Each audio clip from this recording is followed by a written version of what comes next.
indiscretion that we could offer just to...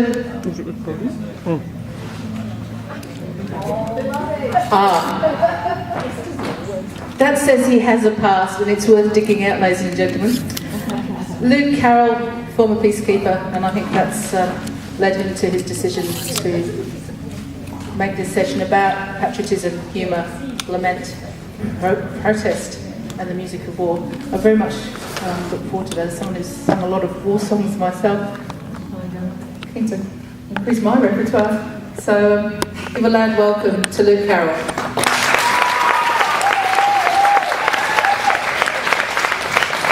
Good afternoon, everybody. Welcome to obviously the festival, and in particular to coming along to see this afternoon.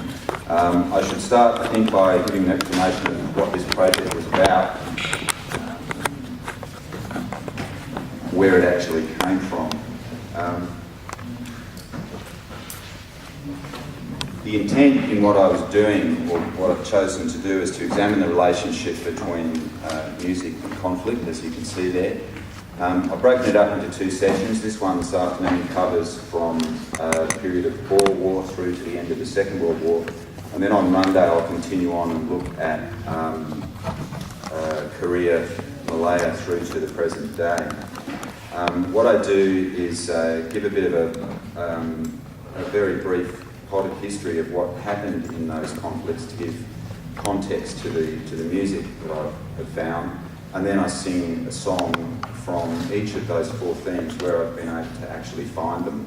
It wasn't always possible, but in the main I pretty much managed to find something which matched the themes by conflict period. Where it all came from was actually not very pleasant. On the 22nd of April in 2007, my wife and I were coming back from the coast. We were in the car on the left-hand side of the screen, and the vehicle on the right-hand side of the screen crossed to our side of the road without warning. And there was a 200 km/h combined speed head-on impact, which was a pretty bad game. But out of that came something of great value. And when in hospital, I met a man who characteristically, as I found out later, was filling in for someone else on the day, and we actually struck up a friendship, and he was very helpful to me. We had a very the friendship was as remarkable as it was brief, because astonishingly, to me anyway, he was diagnosed with a terminal illness shortly after I met him. But nonetheless, we actually shared a brief and really valuable time, and were able to even smile about the fact that as my path was ascending, his path was declining. So this is really this presentation is due to his influence. Because at a very low point for me, he said, this is not just about physical recovery, Luke, it's about emotional recovery as well. And by the way, what do you actually do that's creating? And I said, nothing anymore. And he asked me, well, what did you used to do? And I said, I used to play my guitar, I used to love singing, but I don't really do that anymore. I'd actually taken the guitar with me on that day. I hadn't really played it. And I remember lying on the side of the road, looking up and seeing it on the, it had been thrown out the back of the car, and I thought, what the hell's that doing there? It was all smashed up. But bottom line is that Owen Dowling was his name, said, what do you do that's creative? And I said nothing. He suggested that wasn't really good enough, and I would do something about it. So this is pretty much the result of that. So let's get to the actual project itself. Too far. The Boer War occurred in three stages, basically. The first couple of months, the Boers really did the British forces a lot of damage. But then there was a British counter-offensive following after that initial war success, and that turned the tide of the conflict, and the Boers adopted a guerrilla pattern of operation, and that actually occurred there, as you can see, for quite a protracted period. The Australian involvement was originally state-based because we weren't federated at that time, and those troops operated in a mounted infantry role, so they left their horses, and they were doing things around the belt. If you've heard anything about the Boer War, you probably know about the story of Breaker Morant, actually an Englishman, but who enlisted in South Australia, and he was tried and executed by the British for murder. The other feature of this conflict that I'd known about but hadn't really known as much as I found when I started investigating was the reality of concentration camps, which were created by the British to deprive the Boer commandos of their sources of support. And they basically cleared the veldt, cleared the farms, burned them, and put people into these concentration camps. And they categorised people under two labels, either undesirables or refugees. The refugees were those who went without resistance, and the undesirables were those who had to be forcibly removed from their land. And there was a different ration scale depending on whether you gave up or whether you kept resisting. The consequence of that was that over 20,000 Boer children and women died of disease and malnutrition in those camps. It was quite a dreadful situation. And you may have heard of a woman called Emily Holthouse, who was a brave woman who stood up and tried to do something about that. Anyway, the plight of the Boers is the subject of one of the songs that I sing. The figures down the bottom there are taken from the War Memorial website, and for each of the conflict periods I've tried to show that so you can get a bit of an understanding or a picture of how many Australians actually went, so that there's some sort of sense of proportion to what people did. And from there, let's move on to the music. The first song is called Soldiers of the Queen. It was written by a man named Leslie Stewart, and originally it was written to celebrate the opening of the Manchester Ship Canal in 1894. The lyrics were actually added later. Stewart was quite a prolific composer at the time of musical theatre and popular song. He was also an activist and early campaigner for intellectual property rights, because he basically, it was a result of him having suffered from musical piracy of the day. The song originally just had one verse and one verse in the chorus. In 1914, a further two verses were added, and I'll sing those as well this afternoon because it shows how this song actually had longevity into the First World War. And longevity is a feature of, a surprising feature of a number of these songs. They really do go for years and years. Soldiers of the Queen was also the theme song for the movie Breaker Morant, produced by the South Australian Film Corporation in 1979. It was sung by Edward Woodward at the end of the film after his character had been executed. It survives through to the present day through being one of the regimental marches of a current Australian Army unit, which is the 2nd 14th Light Horse Regiment, which is based up in Brisbane. And elements of that unit actually served in the Boer War as part of the Queensland Mounted Infantry, so the connection goes all the way through. Let's have a look at Soldiers of the Queen.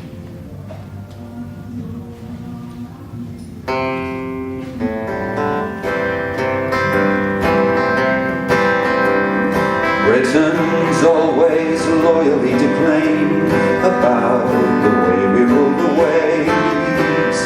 Every Briton's song is just the same when singing of her soldiers brave. All the world has heard it, wonders why we sing, and some of the reasons why. But we're not forgetting it, we're not letting it fade away or gradually die. Fade away or gradually die. So when we say that we believe Master, remember to make us so. It's the soldiers of the Queen, my lads, who be my lads and see my lads in the fight for England's glory, lads of a worldwide glory, let us say. And when we say we've always won, and when they ask us how it's done, we'll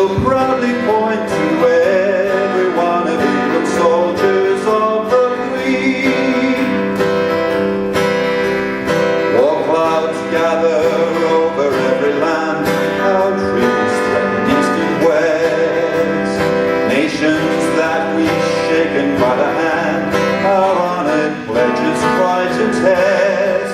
They may have thought us sleeping, thought us unprepared, because we had our party wars. But Britons all unite when they're called to fight the battle for England's common cause. The battle for England's common cause. So when we say that England's master, remember who's made her so. It's the soldiers of the Queen, my lads, who'll be my lads and see my lads. In the fight for England's glory land, of the worldwide glory, let us say. And when we say we've always won, and when they ask us how it's done, we'll proudly point to every one of England's soldiers of the Queen. When we're roused, we buckle on our swords, we're through diplomatic lingo. We do deeds that follow up our words. We show we're something more than jingo. The sons of Merry England answer duties full and military duties do. And though new at the game, they show them all the same. An Englishman can be a soldier too. An Englishman can be a soldier too. So when we say that England's master, remember who's made her so. It's the soldiers of the Queen, my lads, who'll be my lads and see my lads. In the fight for England's glory land, of a worldwide glory, let us say. And when we say we've always won, and when they ask us how it's done, we'll proudly point to every one of the soldiers of the Queen.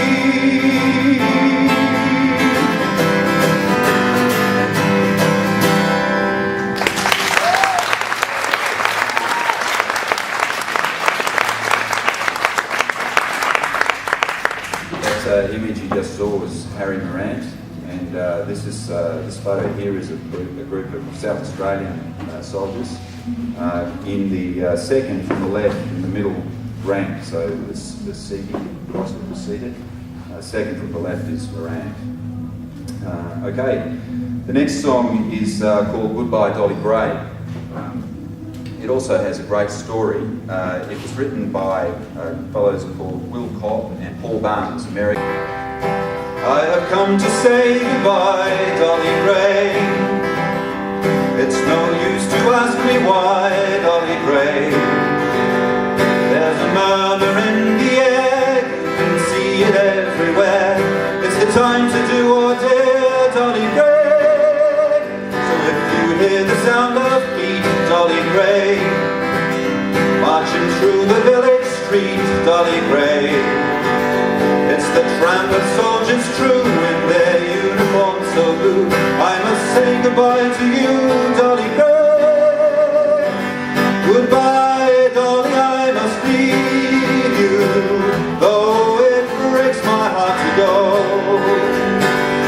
Something tells me I am needed at the front to fight the foe. See, the boys in blue are marching, and I can no longer stay. Hark, I hear the bugles calling.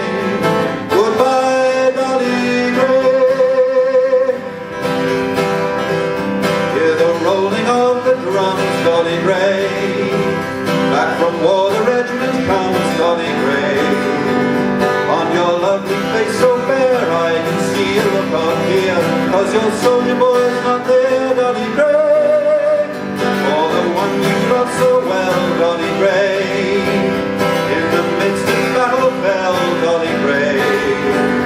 With his face towards the foe as he died, he murmured low, I must say goodbye and go, Dolly Gray. Goodbye, Dolly, I must leave you, though it breaks my heart to go.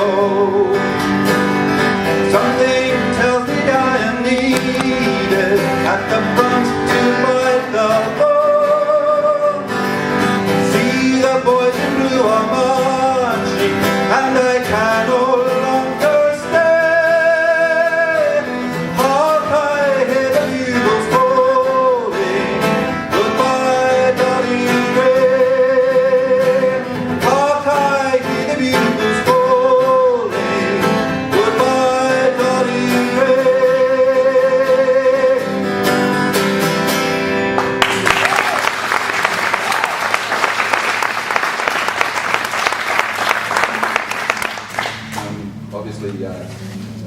chap who was singing the song. Who were they fighting? They were fighting men like this, very tough, skilled and resourceful soldiers who they came to respect greatly. And the influence of the Boers was not only felt on the battlefield but also in the music at the time. And the next song is actually one of from the Boer experience. It's called Sari Marae. It's a beautiful song. It was a no-brainer for the lament theme because it's fundamentally a song about missing your loved ones and the love of country. I actually found references to this song having come originally from a Scottish folk song and then making its way to the US, where it was woven into a song called Ellie Ray, or Carry Me Back to Tennessee, which was written by Septimus Winner, and he's the guy who wrote the tune to 10 Little Indians. So, and that was back in 1865, so it just goes all the way through. Stop way down there. Anyway, the Afrikaans version took up the melody, adapted or provided its own lyrics, and that became very popular with Boer commandos. The verse, which refers to the car keys, is referring to British soldiers and essentially about the risk of transportation, because over 5,000 Boers were interned in Sri Lanka. This is the men, combatants, and many thousands of others, over 20,000 as far as I could find, were shipped overseas to other places, including India, St Helena, and even Portugal and Jamaica. And the purpose of this was to lower the risk of those men being liberated by Boer combatants still in the field. To show how music crosses the boundaries between belligerents and again the issue of longevity, this tune was actually adopted by the British Royal Marine Commando Regiment in 1953 as one of its regimental marches, and it's also used by 2 Australian reserve units, including the 1st Commando Company. So I think that would be, military people would tend to look at that and think that being a mark of respect to the Boers. And let's have a look at that song, Sari Marae.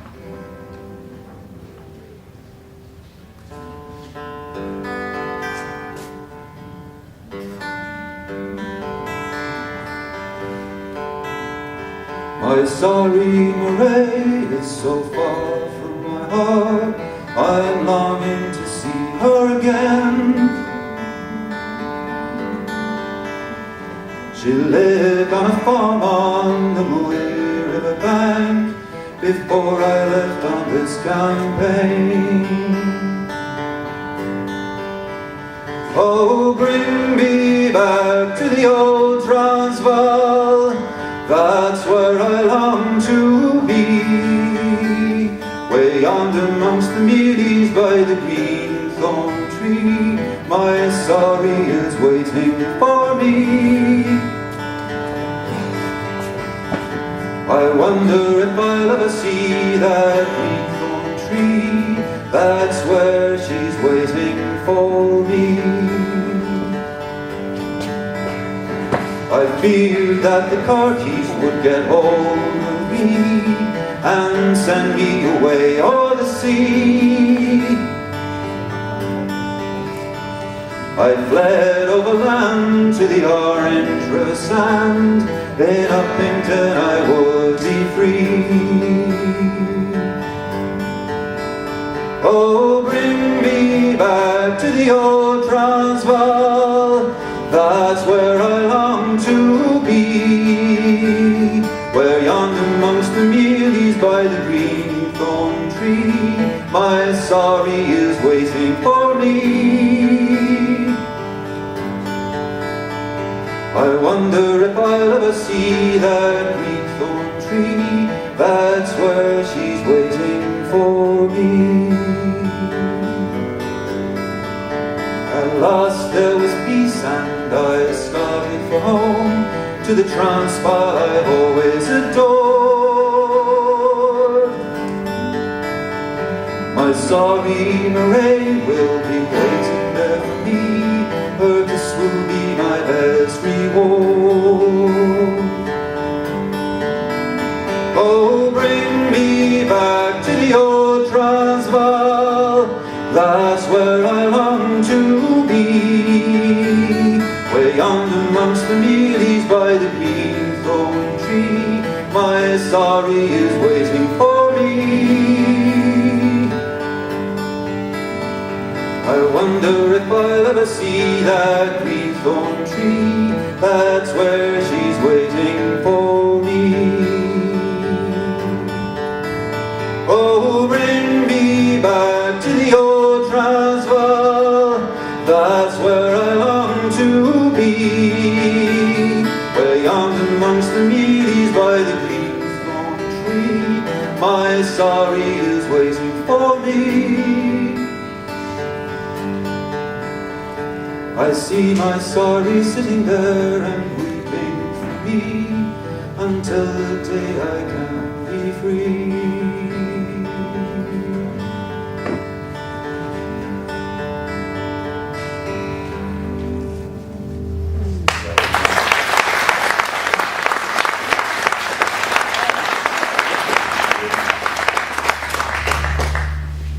Okay. Very shortly thereafter, of course, we were involved in another one. Fairly aggressive people.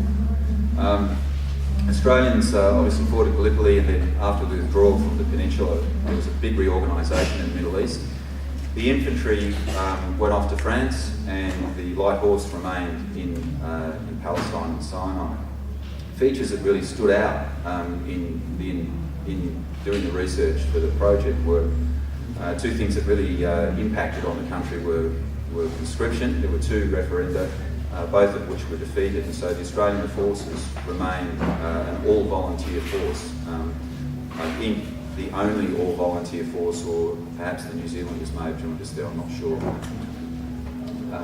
The second feature was the enormous scale of loss, which impacted incredibly on the social fabric of this country, and arguably has right through to the present day.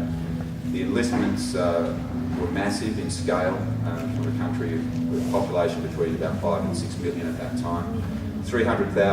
Over 300,000 served overseas, and from the figures you can see there, if you went, there was a pretty good chance that you were knocked over. They of course took their music with them. They took their music and they created new music. That songbook is actually from the period of the between the wars, the interwar period, and some of the tunes in this next bit are from that book, but others are outside it. What I found was that they took the pop music of the day and they either sang it, or where it took their fancy, they changed the lyrics and made parody of the popular music of the day. And this is a feature which continues through the project.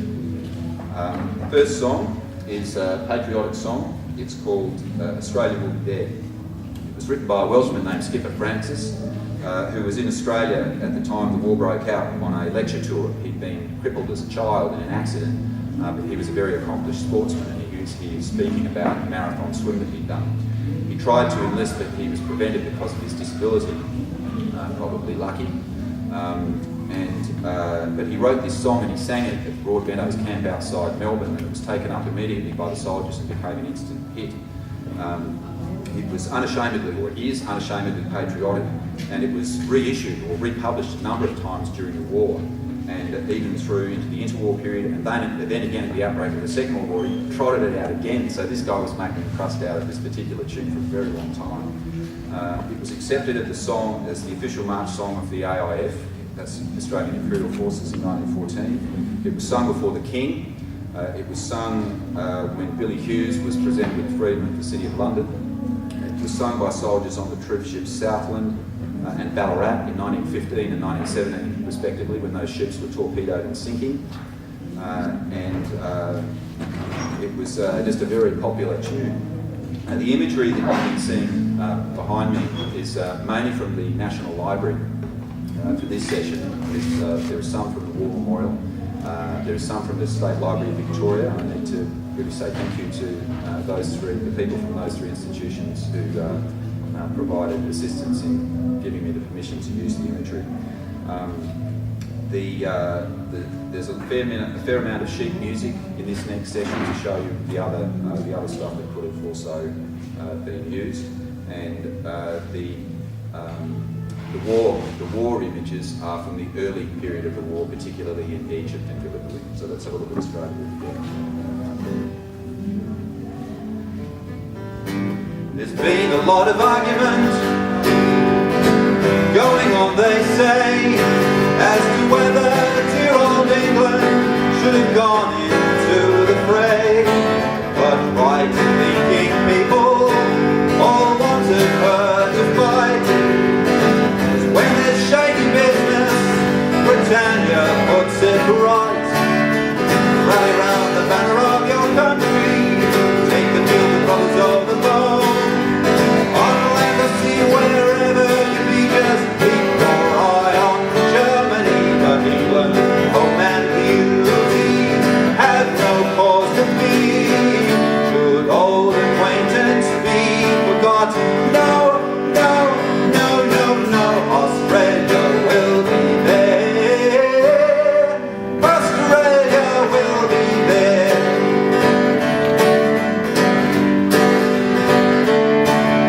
You heard about the Emden freighter cruising all around.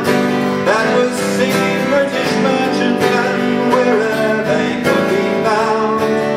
But one fine morning early, Australia's answer came. The good ship Sydney hove in sight and put the foe to shame. So rally round the banner of your country, take the field with brothers of the foe. On land or sea, wherever you be, just keep your eye on Germany. But England, home and beauty, have no cause to fear. Should old acquaintance be forgot? No, no, no, no, no, Australia will be there. Australia will be there.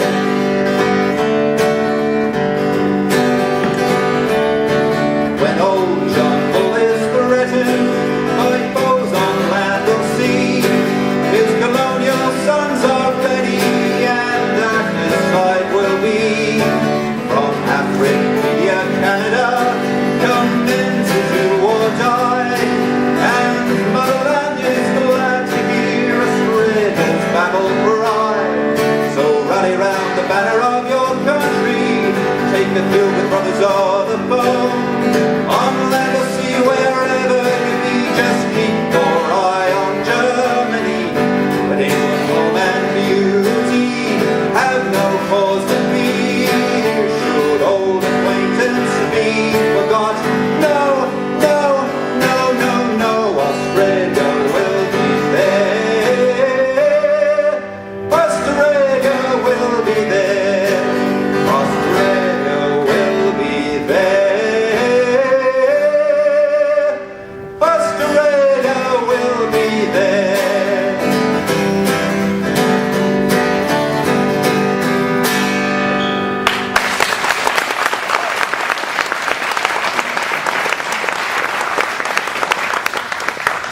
Just hoping we're going to get the next slide, yes. There he is. That's his 6 versions of Australia Will Be There. The one in the lower right-hand corner is the one which came out at the start of the Second World War. The lyrics also varied. They were changed slightly as each particular version evolved. Right, let's move on to the next one. It's a trench song, perhaps sung by men like this, or a man out of that group. These are survivors. They're the survivors of a reinforcement draft to the 16th Battalion, which was a combined West Australian and South Australian battalion. A reinforcement draft was generally about 120 men, so that's all that's left. For the sharp-eyed amongst you, you may be able to see on their right forearm they're wearing service chevrons about there. One stripe denoting each year of service overseas, and there are 4 stripes, so this photograph was taken in 1918. We don't know who they are, other than they're a reinforcement draft. It was written in pencil on the back, and photographs from my grandmother's house in Western Australia. The only other thing that's of great interest and that's discernible, or it's of interest to me, is that on their shoulder you can just make out, looking very closely at the original, a metallic A on their colour patch, which means that these men served on Anzac.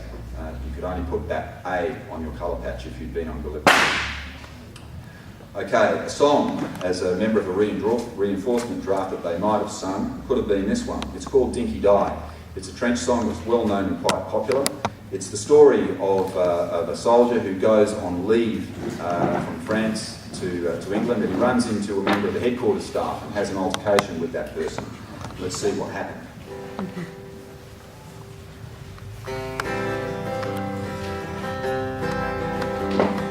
Landed in London and straight away strode to Army headquarters on Horseferry Road to see all the bludgers a-dodging the draft by getting soft jobs on the headquarters staff. Dinky-die, by getting soft jobs on the headquarters staff.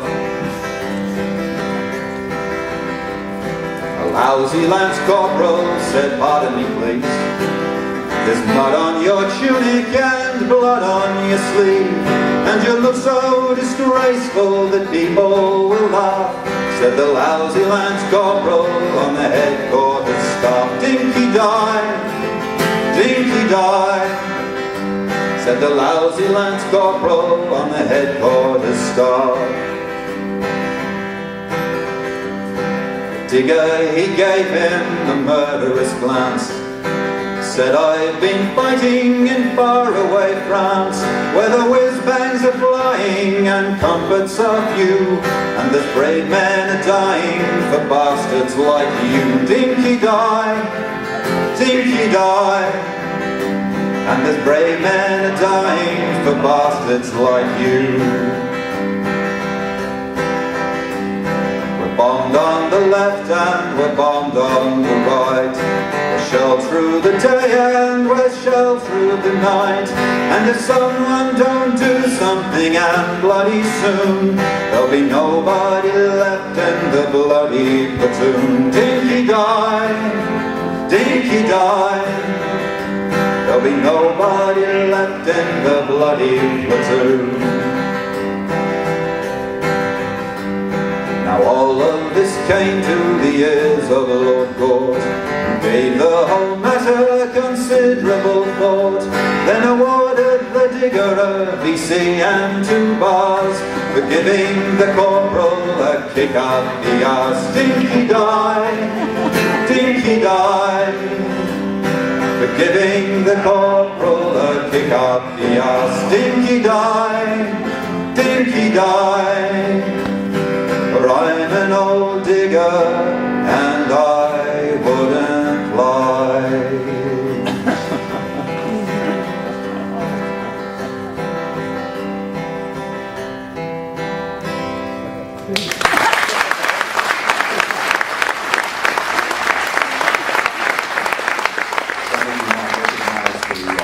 Caricature, or the cartoonist from the style. It's a Norman Lindsay cartoon, and the soldier's being awarded the Victoria Cross.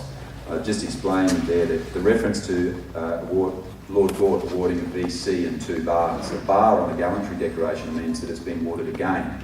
So in this case, a VC and 2 bars would mean 3 Victoria Crosses, and of course that's never happened. There's a handful of people that have won 2, but 3's never been done, so that shows you the significance that the guy's attached to kicking a corporal up the arse. The other thing, of course, it's worth noting and pointing out is that earlier this year, for the first time in 40 years, a young trooper from the SAS won Victoria Cross, Trooper Donaldson, and joined a group of incredibly brave people, and you've got to take your hat off to them. Okay, the next tune.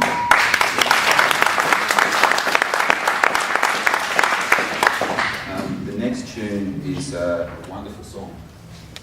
It's called Long Long Trail. It too has a story, like they all do, I suppose. Written again by an American composers, Alonzo Elliott. I thought that was a fabulous mix. And Stoddard King. They wrote this song while they were students at Yale. It was copyrighted in 1913, first published in 1914, recorded by a number of artists from 1916 onwards, and then it just rolled out from there. It was parodied in a number of different forms in the trenches. Long Long Nail, as in my boot. Long Long Tail, as in on a cat. And Long Long Worm, where we probably don't want to go. It featured in a number of movies during the Second World War, within the scores of movies. It was sung in a duet by Frank Sinatra and Bing Crosby in the 1950s, and I never thought of them as being folkies. And it made it through to contemporary culture via an episode of MASH, where it was sung by Colonel Potter, BJ and Hawkeye. So if you haven't heard it through all of that, maybe we should listen to it now. The thing I should point out is that the imagery for this song includes a lot of other lament-type sheet music, and the stories behind them are as fascinating as they are heartbreaking as well. I'll point out a few for you to have keep your eye open for. You'll see on some of them there's references to a pathetic song of the war, and someone young asked me, well, does that mean that it's a bloody useless song? No, it means it's a sad song. Another one is called The Vacant Chair, which when I dug down I found it actually been written in the American Civil War. And you'll see Skipper Francis there, a song that he wrote.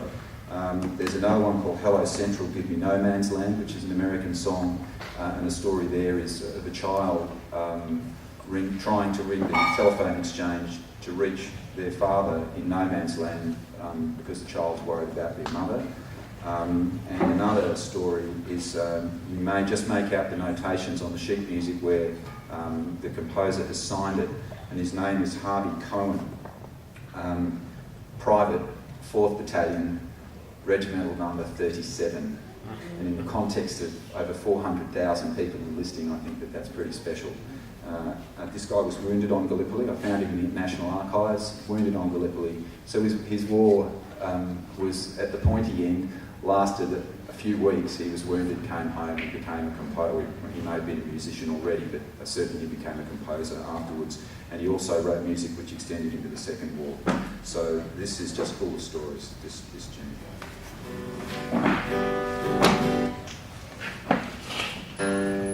Nights are growing very lonely, days are very long.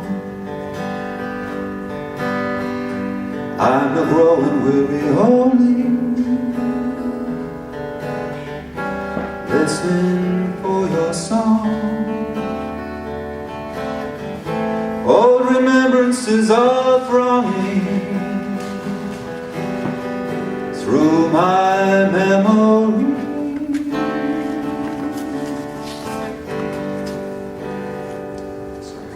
till it seems the world is full of dreams, just to call you back to me. There's a long, long trail winding into the land of my dreams, where the nightingales are singing and the white moon beams. There's a long, long night of waiting until my dreams all come true, till the day when I'll be going down that long, long trail with you. All night long I hear you calling, calling sweet and low. Seem to hear your footsteps falling everywhere I go. Though the road between us stretches many a weary mile, I pretend that you're not with me yet. When I think I see you smile, there's a long, long trail winding into the land of my dreams, where the nightingales are singing and a white moon beams. There's a long, long night of waiting until my dreams all come true,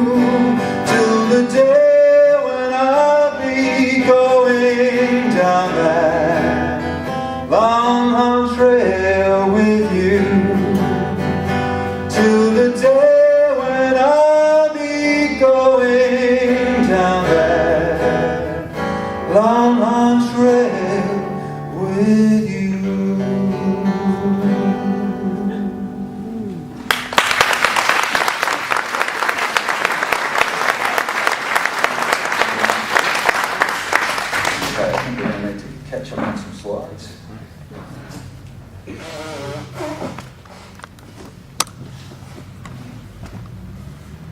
So how did these men think that it's a reflection of our society, where we're all plugged into our iPods and listening to iTunes, and it's a much more individual thing? And what my friend spoke to me about was how, in that case, it represented safety, one place where you could go and it was actually safe from the other things that you were being exposed to, and this from a man who's a commanding officer. So no one is impervious to the sorts of challenges that are faced on the battlefield.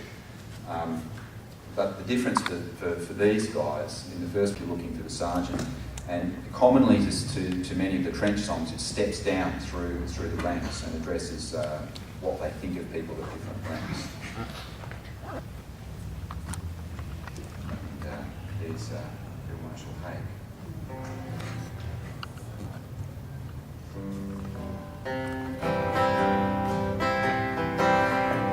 If you're looking for the generals, I know where they are.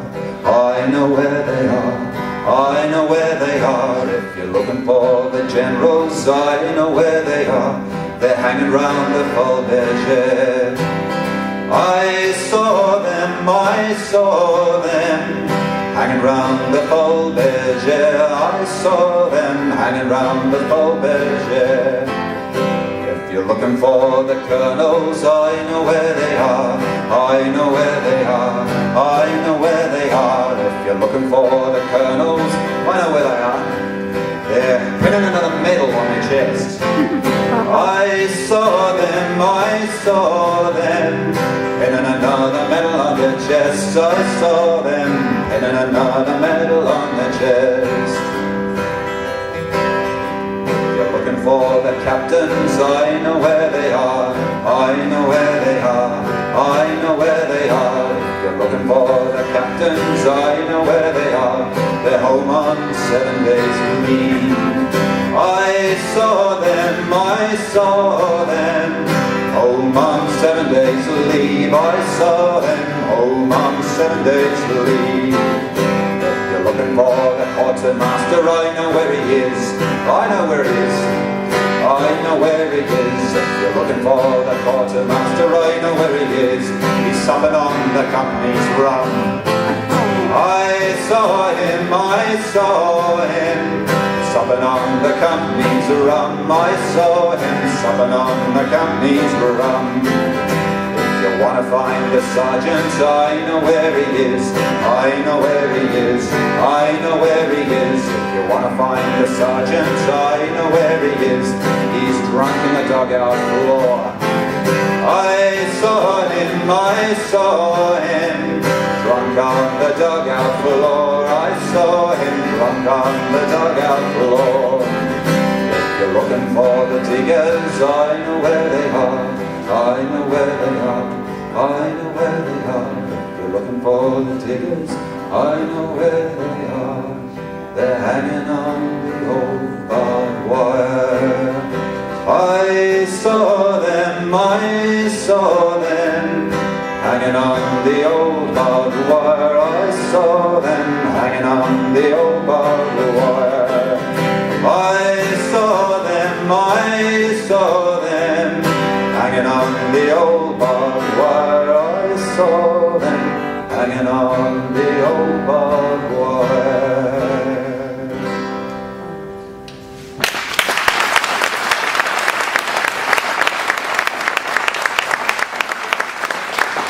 The photograph there's a fairly famous one by Frank Hurley. Some of you may recognise that name. He's an Australian war correspondent. He actually and fabulous photographer. The National Library is full of his imagery in the digital collections. He accompanied Shackleton's expedition to the Antarctic, and you may see images of the Aurora Rose stuck in the ice.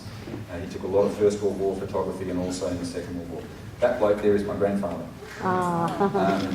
He was a reinforcement to an infantry battalion, the 12th Battalion.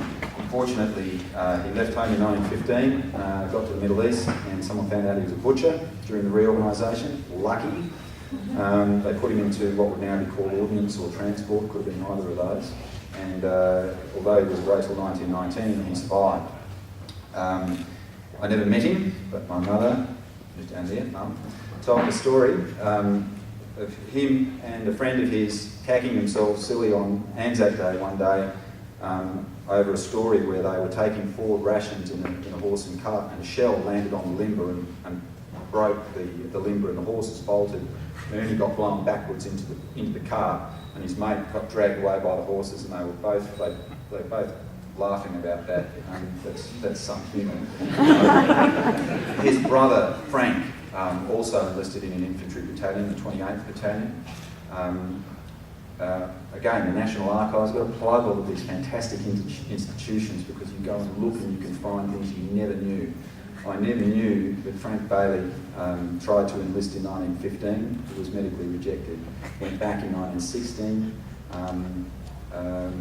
got to France, 28th Battalion, went from private to sergeant in 4 months, was recommended for a gallantry decoration, and was then hit by a burst of machine gun fire. He was very badly wounded. Somehow he survived, lived into his 80s, and that's a nice story. That's Frank Bailey. Okay. World War II. Australians involved everywhere. I guess it was really one in all in this. You can see from the figures there. The things that really stood out for me as I went looking for information were the mainland attacks on Darwin. So few of us, or so few Australians, realised that Darwin was bombed, or the mainland was bombed over 100 times. Darwin, over 60 aerial bombing raids. Sydney was attacked by submarine, and the eastern suburbs were shelled, leading to very rapid decreases in property values around some now very exclusive suburbs. And other features, massive prisoner of war experience, largely due to the people captured on the fall of Singapore. HMAS Sydney, I thought ought to be up there because of its featuring in the media last year, where Sydney was finally located, but 600 men in one hit. And people knew they were gone, but they didn't know what had happened, and that must have been very challenging for those families. And 460 Squadron RAAF was an Australian squadron in Bomber Command. It was destroyed 5 times over. And on the figures alone, some people say that it was more dangerous to be an Australian in Bomber Command than it was to be in an infantry battalion. I used to be an infantryman, and I think that that's pretty telling, and I just can't do anything else than respect it. Conscription, of course, was a feature, but it wasn't a feature at all because it was a back to the wall kind of thing. The songs. This first tune is called Brown Slouch Hat. When I found it, I thought, oh my God, this is really dreadful. I didn't like it at all, but it grew on me. It was written by a man named George Wallace, who was a very well-known comedian of the day, and it became very, very popular. It featured as part of the medley at the opening ceremony of the 82 Commonwealth Games, and Slim Dusty released it a couple of times, so he obviously liked it. But this is Brown Slouch Hat. There is a symbol we love and adore it. You see it daily wherever you go. Long years have passed since our fathers once wore it. What is the symbol that we should all know? It's a brown slouch hat with the side turned up, and it means the world to me. It's the symbol of our nation. It's the land of liberty. And as soldiers they wear it, how proudly they bear it, for all the world to see. Just a brown slouch hat with the side turned up, heading straight for victory. Don't you thrill as young Bill passes by. Don't you beam at the gleam in his eye. Head erect, shoulders squared, shooting spick and span. Every inch a soldier and every inch a man. As they beat down the street on they ran, to your best, to the beat of the band. But what do we remember when the boys have passed along, marching by so brave and strong? It's the brown slouch hat with the side turned up, and it means the world to me. It's the symbol of our nation. It's the land of liberty. And as soldiers they wear it, how proudly they bear it.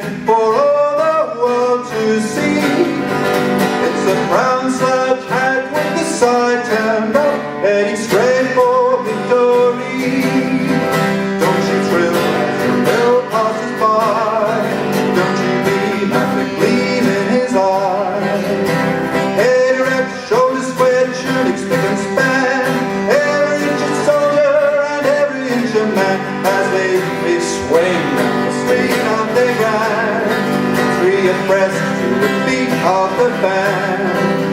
But what do we remember when the boys have passed along, marching by so brave and strong? It's a brown slouch hat with the side turned up, and it means the world to me. It's the symbol of our nation, it's the land of liberty. And the soldiers, they wear it, how proudly they bear it, for all the world to see. Just a brown slouch hat with the side turned up, heading straight for victory.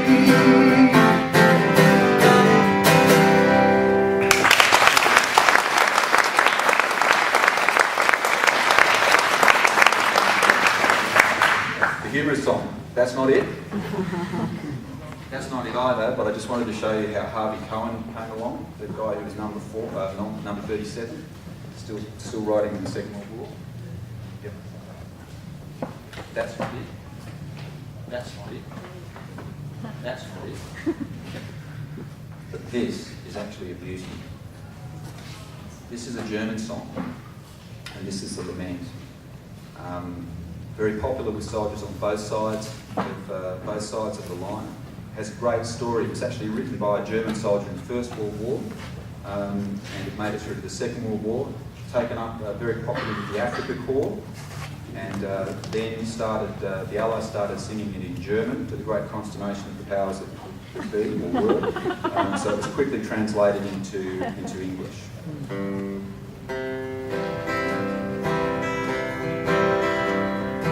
Underneath the lamplight by the barricade, darling, I remember the way you used to wait. It was there that you whispered tenderly that you loved me, you'd always be my lily of the lamplight, my own Lily Marley. Time would come for roll call, time for us to part. Darling, I'd caress you and press you to my heart. And there underneath that lantern's light, I'd hold you tight, we'd kiss goodnight. My lily of the lamplight, my own Lily Marley. Orders came for sailing somewhere over there. All confined to barracks was more than I could bear. I knew you were waiting in the street. I heard your feet but could not meet. My lily of the lamplight, my own Lily Marley. Resting in a billet just behind the line, darling, though we're parted, your lips so close to mine. And there underneath that lantern's light, your sweet face seems to haunt my dreams. My lily of the lamplight, my own Lily Marley. My lily of the lamplight, my own Lily Marley.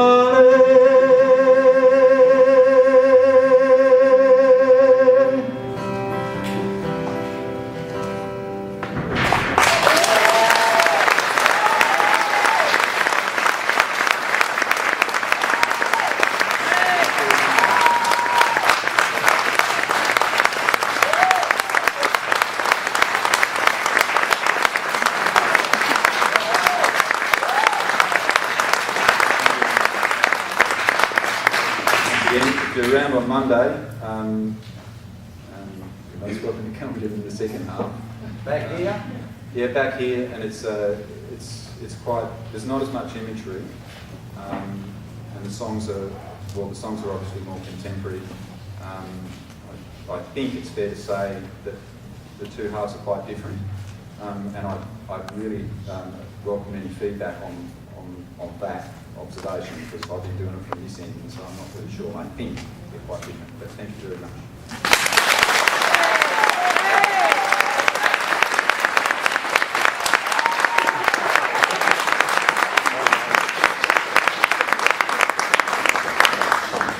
was a really, really lovely presentation of such a range of emotions, some real poignancy, through to rousing songs of war. I suspect there are many people out there who have a personal link to war and to aspects of what Luke was thinking about. Certainly for myself, I'm 5 generations of army family. I'm also a professional counsellor, and a lot of my time tragically is spent. I have several Vietnam vets. I still have people who have a legacy of physical disability from various wars. Currently I'm counselling several victims of war from all sorts of fronts all over the world. And some of the aspects that you've sung about with such a beautiful voice, I think have touched everybody, certainly touched me. So please come back on Monday.